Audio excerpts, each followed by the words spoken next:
নমস্কার।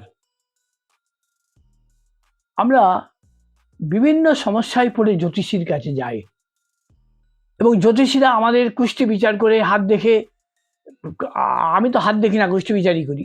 কুষ্টি বিচার করে আমাদের সমস্যাগুলো বের করেন, খুঁজে বের করেন এবং সেইটাকে পয়েন্ট আউট করে তার কেন হচ্ছে সেটা একটা, যদি তার প্রতিকার হয় তার একটা রেমেডি প্রেসক্রাইব করে দেন।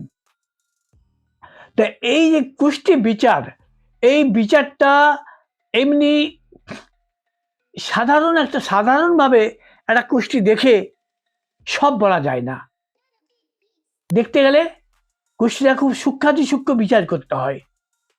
অনেক সূক্ষ্মাতিসূক্ষ্ম বিচার আছে, অষ্টবর্গ বিচার, মহাষ্টবর্গ বিচার, দশবর্গ বিচার, এরকম আরূঢ় পদচক্র বিচার, এরকম অনেক স্ফুট বিচার। এদের মধ্যে যত সূক্ষ্ম বিচার আছে, নবাংশ বিচার, ত্রিংশাংশ বিচার, ষষ্ঠাংশ বিচার, এই সব কিছুর মধ্যে শ্রেষ্ঠতম বিচার হচ্ছে স্ফুট বিচার। কেন স্ফুট বিচারটা শ্রেষ্ঠতম? না, স্ফুট বিচার হচ্ছে একটা রাশিচক্রে, একটা কুষ্টিতে গ্রহগুলো কোন ডিগ্রিতে আছে সেই ডিগ্রি ধরে বিচার, তাকেই বলে স্ফুট বিচার। ধরুন চন্দ্রগ্রহ আছে এই মেষ রাশির 10 ডিগ্রিতে, ধরুন মঙ্গল আছে বৃষ রাশির 3 ডিগ্রিতে, 3 ডিগ্রির মধ্যে।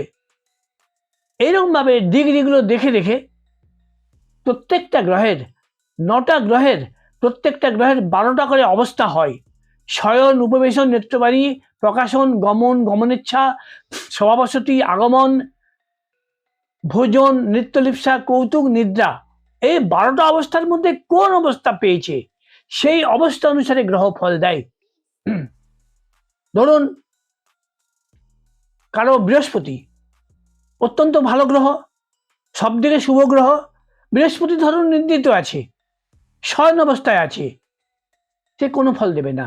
বৃহস্পতি ঘুমিয়ে আছে, সে কোনো ফল দেবে না।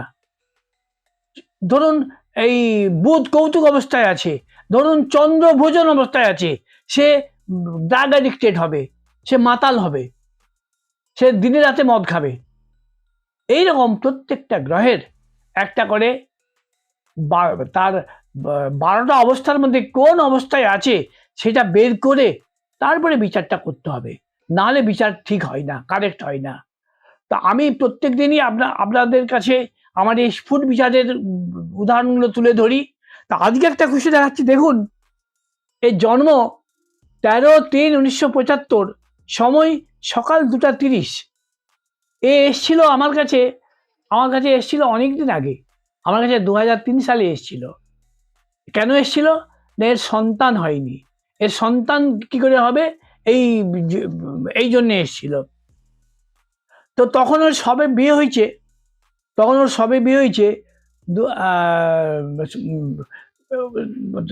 কত বোধহয় 3-4 বছর বিয়ে হয়ে গেছে, তখনও সন্তান হয়নি, তাই আমার কাছে এসছিল। তো আমি ওকে কুষ্টিটা এমনি দেখে বলেছিলাম যে পুত্রস্থানে তো কোনো দোষ নেই, পঞ্চমপতি দ্বিতীয় আছে, অত্যন্ত ভালো, এর সন্তান হবে না। বলেছিল যে না, আমরা আরো জ্যোতিষীর কাছে গেছি, তারাও আমাদেরকে এই কথা বলেছে, কিন্তু সন্তান হচ্ছে না। ডাক্তারও মানে হাল ছেড়ে দিচ্ছে, সন্তান হচ্ছে না, আপনি এটা দেখুন একটু। তখন আমি এর কুষ্টিটা বিচার করে, স্ফুট বিচার করে পেলাম যে এর স্ফুট বিচারে চন্দ্র নিদ্রা অবস্থায় আছে। চন্দ্র যদি নিদ্রা অবস্থায় থাকে তাহলে পুত্রহীন যোগ করে দেয়। তা আমি বললাম যে এই চন্দ্রটার প্রতিকার করতে হবে। চন্দ্রর প্রতিকার করলাম, চন্দ্রের প্রতিকার করার পর এর সন্তান হলো এবং পুত্র সন্তানই হলো। এর যেহেতু পঞ্চমপতি যেহেতু মঙ্গল এবং দ্বিতীয় স্থানে আছে, তুঙ্গি হয়ে আছে, এর তো পুত্র সন্তান হবেই, তবু হচ্ছিল না। চন্দ্রের জন্য সন্তান হচ্ছিল না, অদ্ভুত ব্যাপার। অষ্টমপতি চন্দ্র, সে তার জন্য সন্তান হচ্ছিল না। কেন না, চন্দ্র ঘুমিয়ে ছিল। চন্দ্র ঘুমিয়ে থাকলে সন্তান হয় না, হলেও সেই সন্তান বাঁচে না। তাই চন্দ্রের প্রতিকার করার পর এর সন্তান হয়েছিল। তো এই হচ্ছে ফুট বিচারের গুরুত্ব। আপনারা যারা কুষ্টি বিচার করাতে যান তারা এই দেখে নেবেন যে জ্যোতিষী ফুট বিচার করছেন কিনা। ফুট বিচার না করলে কুষ্টির বিচার সম্পূর্ণ হয় না, সঠিক হয় না। আপনাদের যদি আমার এই ভিডিওটা ভালো লেগে থাকে তাহলে আমার এই চ্যানেলটা একটা সাবস্ক্রাইব করে এই পাশের বেল বাটনটা একটু পুশ করে দেবেন আর এই ভিডিওটা শেয়ার করে দেবেন। নমস্কার।